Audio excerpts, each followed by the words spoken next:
Did you know that just 10 minutes of jump rope burns more calories than 30 minutes of jogging? Let me show you how to transform your routine. Meet Alex, who struggled with inconsistent jump rope workouts until discovering the power of SMART goals.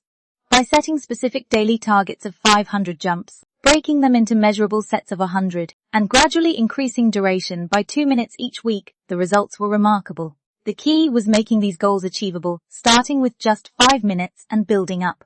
Alex linked each session to muscle endurance improvements, tracking progress through weekly reviews. This strategic approach not only boosted metabolic conditioning, but also led to noticeable muscle definition in just 3 weeks. The structured plan turned sporadic sessions into a sustainable routine, proving that proper goal setting can revolutionize fitness results. Want to know the exact jump rope routine that made this transformation possible?